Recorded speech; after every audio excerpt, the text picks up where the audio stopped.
Sonic and gimmicks have gone hand in hand like me and not easing into the video topic since the series' conception in 1991, and became a hot topic later down the line in the 2010s. Around that time, it felt like everyone was talking about the new gimmicks in a negative fashion. Each Sonic game had to have a gimmick attached to it, and, well, they're not exactly wrong. However, Sonic has always had gimmicks. Since the very start, Sonic has had gimmicks. Mario has had gimmicks. Any game that you play and boot up right now has a gimmick, and it's usually on the back of the box as well. What a gimmick is actually really vague and often misunderstood, because if we want to get technical about it, any new gameplay feature or mechanic is a gimmick. Gimmicks are usually given a negative stigma, and while I can see why, the word gimmick is usually associated with bad parts of a game. You'll notice when people describe something good about a game, they don't usually describe it as a gimmick, whereas negative additions are more often than not given that label. Now, what is the definition of a gimmick for this video? Well, it's not going to be as one-to-one. There may be times I stretch the definition a little bit, but we're largely going off the unaltered definition, which is a trick or device intended to attract attention, publicity, or business. So pretty much it'll usually be obvious what the gimmick is, as that's the thing you'll see advertised on the back of the box. So to conclude the opening, I'm going to be identifying what the gimmick is for each game and giving a little personal opinion on what I think is said gimmick. Now, while most of the classics don't have easily defined gimmicks, two of them do. Sonic 1, being the first game in all, has the gimmick of speed. You could say this about all Sonic games, but this one holds the title because its identity was based around speed, and that was the entire appeal of the first game. Every game afterward would advertise the speed, obviously, but that usually wouldn't be the main aspect of it. The speed part of the game came naturally, with each other game following one, apart from some small exceptions here and there, but the main thing is that the following game's advertising wouldn't focus so much on specifically the speed. There was definitely a better way to word that, I'm aware, but I hope you understand generally what I meant, and that's why the main gimmick of Sonic 1 was the speed. Now, Sonic 2 and 3 don't necessarily have widely advertised gimmicks. Sonic 2 put a bit of focus on Tails and also the speed again, and Sonic 3 was pretty much just advertising the whole game itself as a gimmick, like, holy shit, look at this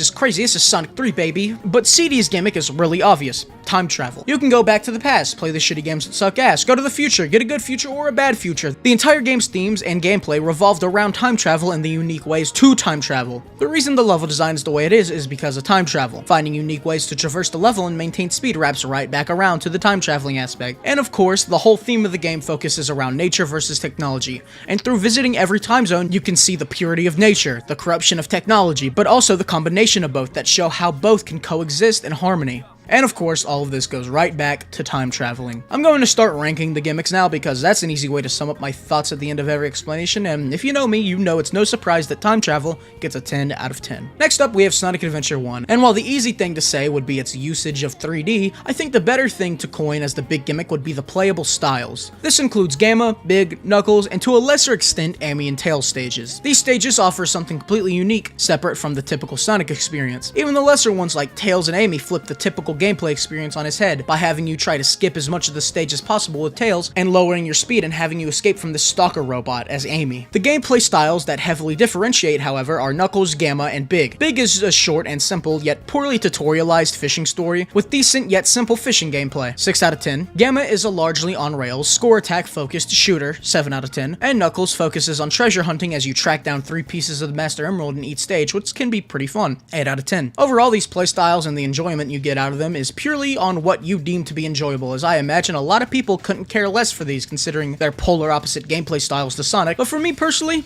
I thought they were pretty decent. Altogether, 7 out of 10. Now let me preface that these rankings are not indicative of the score I would give these games. I think Adventure 1 is like an 8 or 9, but I gave this ranking a 7 out of 10. Keep that in mind. Now, Adventure 2's gimmick would be playable characters, but we've already said that, and plus, there's another gimmick that I'd say was advertised even more. The 2 stories. The Hero vs. Dark stories was the main sell of Adventure 2, aided by Sonic's own counterpart, Shadow. Because of this, and each character on the hero side getting their own counterpart on the dark side, Light and Dark was a big thing with this game, and thus was the main gimmick in my eyes. The 2 stories is exactly what it sounds like. You play one story through the hero's perspective, and a second story of mostly those same events through the villain's story. This is really cool as number 1. Each story completely gets different stages, meaning you won't be playing through the same stages a second time. Although because of the way the story very clearly revolves around the Light story, you will be playing considerably less Shadow level. And number 2, seeing the other side of the coin is a really cool idea, and both gives context to the other side and helps us understand the other side on a more personal level. I think this gimmick gets a solid 9 out of 10. Hero's mechanic is the character swapping. You have 3 character types, speed, power, and flight, and what they do is very self-explanatory. This gives the game a rather stop-and-go nature, which I'm not a very big fan of. However, it can lead to a really fun flow state once you've memorized the stage and know exactly when to switch. However, it's not super enthralling, and I'd say on average is more annoying than it is fun. I was thinking about just saying the gimmick was the multiple teams, but this is one instance where I changed up the rules slightly to make it fit. You see, while I'd say the team aspect was the most marketed, most advertised part of the game, in a gameplay sense it doesn't really mean much, as each team plays pretty identical. However, the character swapping is the main mechanic of the game, and that roughly falls into the team aspect as well. But yeah, 6 out of 10. Shit, I forgot about Shadow when writing the script, I'm not even gonna lie. The gimmick for it is guns. They're not the most fun, but they're not the worst. 5 out of 10. 06 is a little tricky as most of its main gimmicks are things seen in past games. Multiple characters already done, multiple stories already done, time travel already done. So I'm going to cheat slightly and go with past, present, and future. Well, Zach, isn't that just time travel? Yeah, I know, shut up. Shadow represents the past, Sonic represents the present, and Silver represents the future. Because of this, we get stages that take place in all 3 time zones, a story that spans all of them, and 3 characters that represent each era. Is this cheating? Yeah, absolutely, but I'd say it's the closest thing this game has to a main gimmick. I could say the mock speed sections, because, I mean, yeah, that is advertised a lot. I mean, fuck, it is advertised a lot. Fuck this, I don't care, it doesn't matter. 8 out of 10. Secret Rings, yeah, bet you forgot about the storybook games. I wish I did. The main gimmick of Secret Rings was using this piece of shit to control Sonic. You would tilt the Wiimote forward to make him go forward, back to make him go back, side to side for strafing, you get the idea. Now on paper, this idea sounds like shit. In execution, it's even worse. Sonic feels horrible to control here because of the mandatory usage of motion controls, and in turn makes the game way worse. Because of this, motion controls gets a 0 out of 10. It actively makes the game worse and outright ruins it. Next up is Unleashed, and it's no surprise that the big gimmick here is the Werehog, probably the most notable Sonic gimmick of all time. It's no surprise this is why I even thought about making this video in the first place. The Werehog has always and will always be a point of contention within the community because of how divisive it is. Is it amazing? Is it horrible? The right answer is I don't know. Gameplay of the Werehog revolves around combat and platforming, and both of these aspects have pros and cons. The combat, while a bit simple on the surface, does have some decent depth to it when you really get below the surface and start experimenting. However, the combat suffers as you aren't rewarded a lot for experimenting. You can usually get the most amount of damage by doing the same moves over and over, leaving little room for rewarding experimentation. However, there is enough move variety to make it something engaging and worthwhile despite its shortcomings. The platforming is the other main aspect and also, in my opinion, the most disappointing. Platforming usually consists of basic slow and methodical maneuvering that doesn't really elicit any strong motion out of me one way or another. It's not outright terrible, but the reason it's the most disappointing to me personally is because there are some moments of platforming in this game that are really good. The first bit that comes to mind is the platforming section in the skyscraper scamper tower. The platforming here is so damn fun. You can get a really good flow state going. It's fun to make all these jumps, and the obstacles are placed in a way to be a threat, but not something that's gonna piss you off. Except apparently not, considering everyone hates this thing. I gotta be honest, I hate saying this because it's always said in a way to discredit any real criticisms, but I can't lie. This is a skill issue. This is the platforming I wish the whole game would adopt. I think this shit is pretty incredible. However, this is only one section, and the rest of the Werehog stages are not like that. They can be frustrating, annoying, and tedious. So, while I do like the Werehog, I also definitely have my gripes with it, and I know what it could be if it reached its full potential. 6.5 out of 10. Black Knight's gimmick is the sword. It's fine. It's not the worst. It's pretty responsive. In terms of functionality, it does pretty much exactly what it needs to do. However, it's not very intriguing. The combat is extremely shallow, pretty much just swing your arms like a madman and you can do whatever, and swinging your sword slows you down, meaning I always associate the sword with going slower.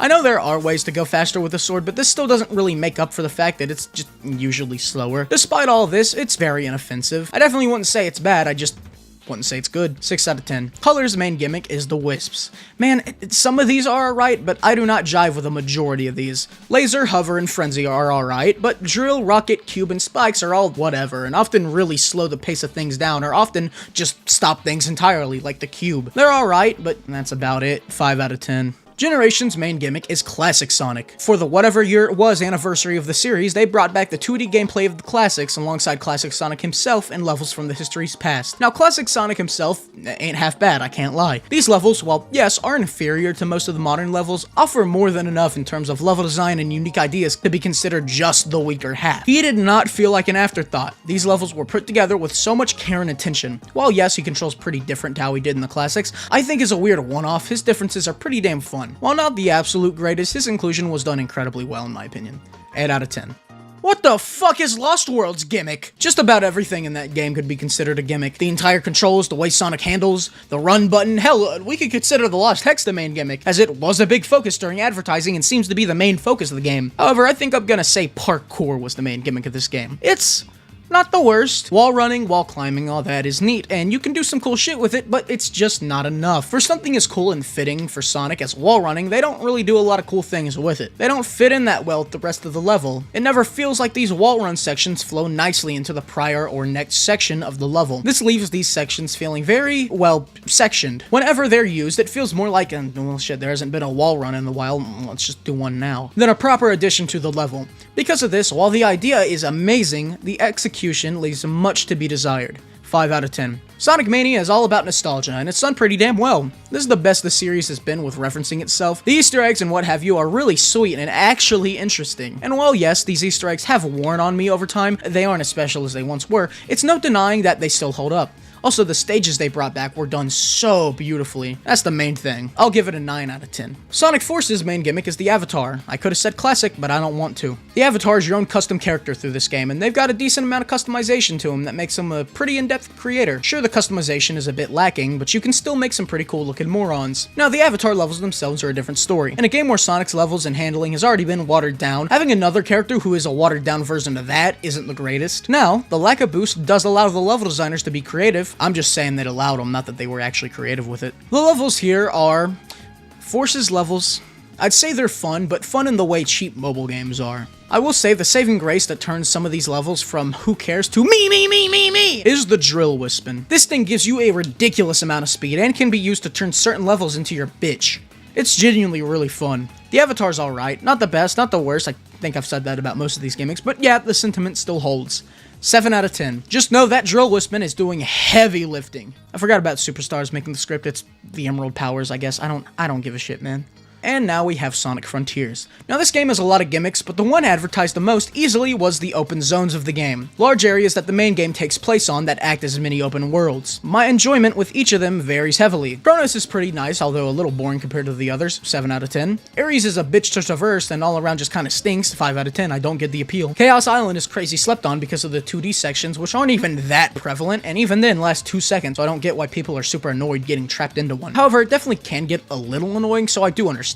Now, Launch Chaos Island was horrible. It would have been a 2 out of 10 because traversing it was a nightmare. Tons of smaller islands and parts of the map separated by too large of gaps to cross. But now that you can launch off parts of the map and get good distance thanks to the addition of additional sliders letting you soar a little more if need be, you can make this island your bitch. It is so fun. You can tell because I have the most to say about it. 9 out of 10. Raya is fine, it's whatever, who cares? Not even really an open zone, but it is fun, so 6 out of 10. Aranos pisses me off, it's just the worst Kronos. 6. Overall, while I've been a bit harsh, I still do think for the most part that they're pretty alright. These are critiques I only really had in hindsight. During playing, yeah, I was aware of them, but I don't know, I was having fun still. Platforming challenges are linear, yeah, but the fun comes from flying onto one halfway through, or doing the opposite and jumping off one platforming challenge onto another halfway through. It's not too bad, 7 out of 10. And finally, the gimmick of Shadow is obviously going through Shadow's past. There isn't much to, say, because everything about this gimmick relates to the entire game, and I'm not here to do a Shadow Generations review. That's next month. The levels they chose are nice, but sometimes questionable. Stages from future games when they could have chosen a stage from Shadow 5 or a better Heroes pick, really? Rail Canyon, really? Now don't get me wrong, I understand why the future stages were chosen, I'm just stating something. The story was nice, a good send-off to that era of Shadow. Hopefully they do something cool with him after this, with him and Maria finally have been given closure. All around, his past was handled very well, and his future was in fact handled. They did a good job all around, I'm just saving more opinions for a future video. I'm giving this an 8 out of 10. So, that was a video you just watched, and a good/bad one at that. If you enjoyed, this video did take some time to make, so if you could like, comment, and subscribe, it would mean a ton. And if you do want to go the extra mile, subscribe to the Patreon. I'll see you guys next time. Peace.